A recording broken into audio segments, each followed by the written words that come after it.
In the last few weeks, millions of documents connected to Jeffrey Epstein's investigations have been made public.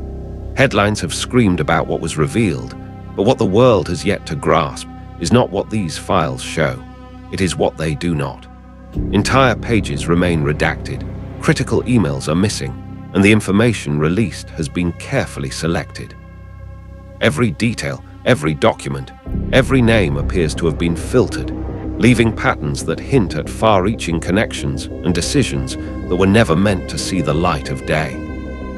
As these documents emerged, they painted a picture of an intricate web of influence that touches politics, finance, and power at levels most could never imagine. Yet, the public release is only one layer of a story that spans decades. There are discrepancies, inconsistencies, and gaps that raise more questions than answers. Who decided what the world should see? Why were certain files withheld or delayed? And most importantly, how much of the truth will remain buried beneath layers of selective disclosure? In the next 30 minutes, we will examine the Epstein files in detail, analyzing the documents, tracing connections, and uncovering the patterns hidden in plain sight. This is not a story of speculation. This is an investigation of the information itself and the structures that controlled its release. Every page tells a story, but some stories are only revealed when examined carefully, piece by piece. The files were released, but the release was not random. It was intentional. And as we explore the evidence, you will begin to see why the documents we have access to are only the surface of a far larger, meticulously managed narrative. Jeffrey Epstein was more than a convicted criminal. He was a figure whose reach extended across continents, industries, and elite circles. Born in Brooklyn and rising through finance and philanthropy, he amassed not only wealth, but access to individuals whose influence shaped politics, culture, and commerce. His arrest and subsequent investigations were a watershed moment, shining a light on decades of abuse, exploitation, and secrecy. Yet even in his absence, his story continued to unfold through the networks he built and the information that remained hidden. The original investigations uncovered disturbing patterns, victims' testimonies, financial records, flight logs, and connections to some of the world's most powerful figures. Prior document releases offered glimpses, but each batch left questions unanswered. Redactions obscured names, withheld communications created uncertainty, and the timing of releases hinted at careful orchestration. Each leak, each report, each publicly available file was a fragment of a narrative that someone, somewhere, was managing. The stakes are immense. Epstein's case is not merely about one individual. It touches the systems that allowed him to operate with near impunity.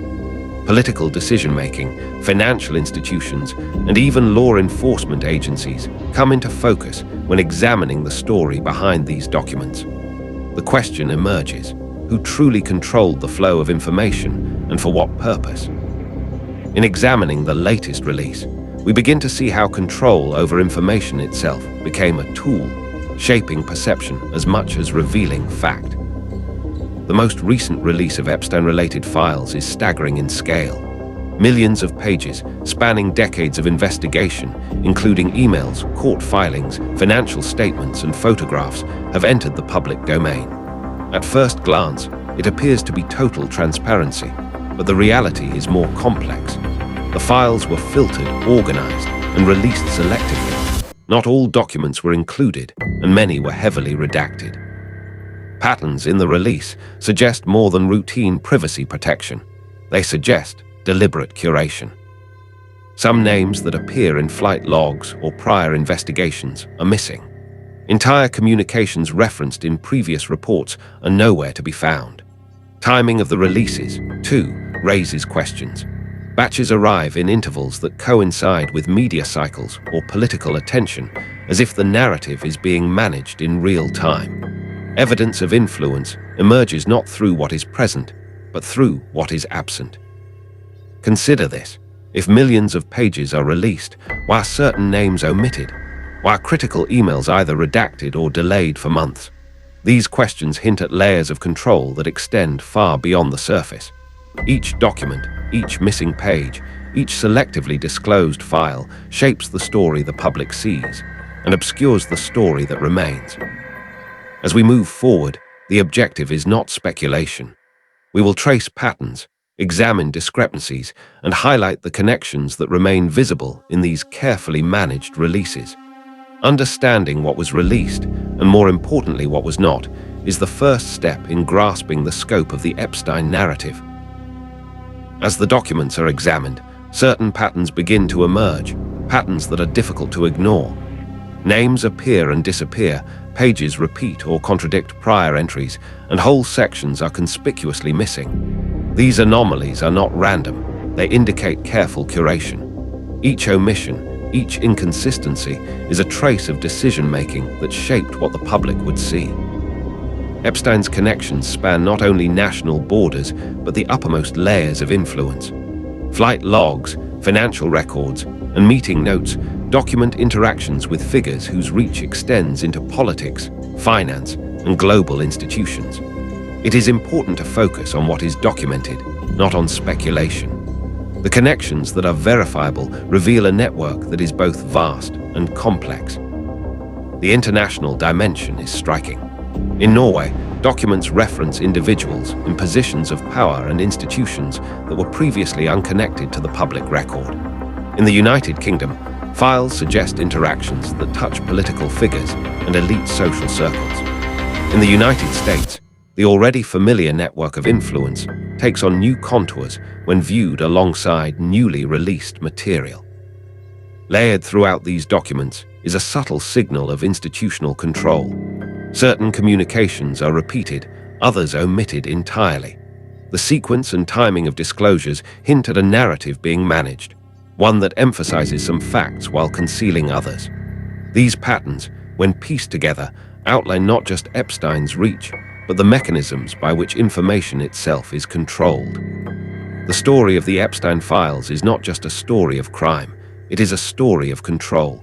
The public release of documents shapes understanding, influences perception, and guides interpretation. Each choice, what is included, what is withheld, how it is presented, affects the way the narrative is constructed in the minds of those observing it. The puzzle is revealed piece by piece, not all at once. As we trace the links, examine the anomalies, and consider the redactions, a pattern emerges. Transparency, in this case, is layered. The audience is led to believe they are seeing the whole picture, but the reality is more nuanced. Selective release affects public memory, leaving impressions that may not align with the full truth. This is the illusion of transparency. By carefully curating what is disclosed and what remains hidden, those in control influence not only what is known, but how it is perceived.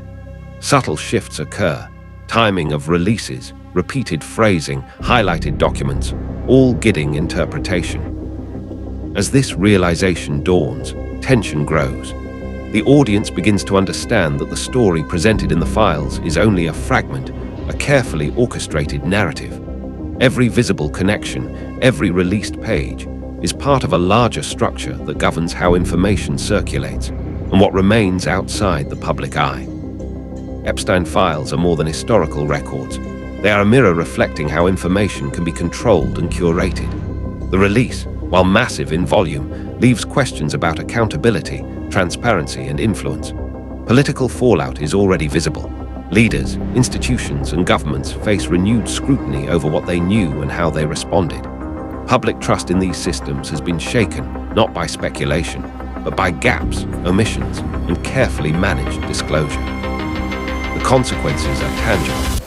Law enforcement agencies, which were tasked with investigation and prosecution, are now evaluated not just on results, but on the decisions made about information release.